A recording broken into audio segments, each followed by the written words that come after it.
വേങ്ങരയിൽ UDF voting ശതമാനവും ഭൂരിപക്ഷവും വർദ്ധിക്കുമോ? Sawaha കൊണ്ടുപുഴക്കലിന്റെ game പരാജയപ്പെട്ടേക്കാമെന്ന് കണക്കുകൾ. ആദ്യം 2021 വേങ്ങരയിലെ വോട്ടിംഗ് നില പരിശോധിക്കാം.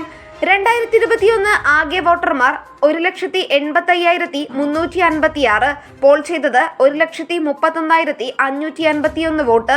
പോളിംഗ് ശതമാനം 70.97%.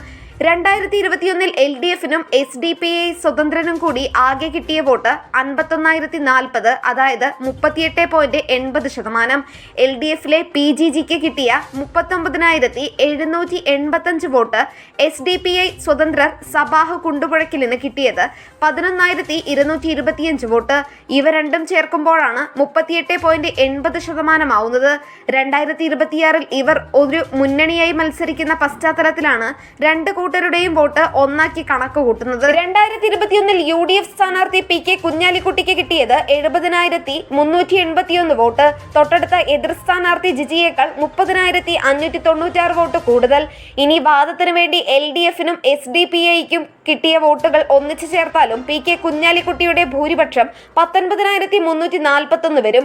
പിന്നെ BJP, welfare party, BSP, DSJP, Adil തങ്ങൾ, നോട്ട എന്നിവർക്കെല്ലാം കൂടി ആകെ കിട്ടിയത് 9,860 വോട്ട്. ഇനി 2026 വോട്ടിംഗ് സാധ്യതകൾ ഒന്ന് പരിശോധിക്കാം.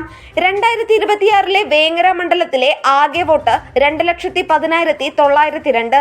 നിലവിലെ പ്രചാരണ തോത് വെച്ച് നോക്കുമ്പോൾ പോളിംഗ് 72% ആവാനുള്ള സാധ്യതയാണ് കാണുന്നത്. അങ്ങനെ വന്നാൽ ആകെ പോൾ ചെയ്യുന്ന വോട്ട് 1,51,849 ആയിരിക്കും. 2026 തിരഞ്ഞെടുപ്പിൽ നടക്കാൻ സാധ്യതയുള്ള ചില കാര്യങ്ങൾ പറയാം. ആദർശം പണയപ്പെടുത്തി CPIയും SDPIയും ഒന്നിച്ച് മത്സരിക്കുന്നത് കൊണ്ട് ഇരു പാർട്ടികളിലെയും ആദർശം മുറുകെ പിടിക്കുന്ന നല്ലൊരു ശതമാനം പ്രവർത്തകരും വോട്ട് ചെയ്യാതെ മാറി നിൽക്കുകയോ UDF സ്ഥാനാർത്ഥിക്ക് വോട്ട് ചെയ്യുകയോ ചെയ്തേക്കാം. ശക്തമായ ഭരണവിരുദ്ധ വികാരം നിലനിൽക്കുന്നത് കൊണ്ട് കഴിഞ്ഞ പ്രാവശ്യം LDFന് വോട്ട് ചെയ്തിരുന്ന പലരും UDFന് വോട്ട് ചെയ്യാനും സാധ്യതയുണ്ട്. പുതുതായി വോട്ടവകാശം ലഭിച്ച ന്യൂജൻ വോട്ടർമാരുടെ ഒരു വലിയ ശതമാനം വോട്ടുകളും UDF സ്ഥാനാർത്ഥിക്ക് ലഭിക്കാനിടയുണ്ട്.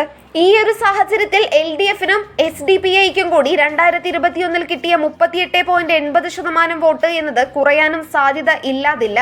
UDF സ്ഥാനാർത്ഥിക്ക് കഴിഞ്ഞ പ്രാവശ്യം ലഭിക്കാതിരുന്ന വെൽഫെയർ പാർട്ടിയുടെ 1.56% വോട്ട് കൂടി UDF സ്ഥാനാർത്ഥിക്ക് ഈ പ്രാവശ്യം ലഭിക്കുന്നു എന്നതും കാണണം. പാർട്ടിക്കതീതമായി PK കുഞ്ഞാലിക്കുട്ടിക്ക് വ്യക്തിപരമായി ലഭിച്ചിരുന്ന വോട്ടുകൾ ഉൾപ്പെടുത്താതെ തന്നെ UDF സ്ഥാനാർത്ഥി KM ഷാജിക്ക് വോട്ടിംഗ് ശതമാനത്തിൽ 5 മുതൽ 7% വരെയുള്ള വർധനവുണ്ടാവുമെന്നും കരുതാം.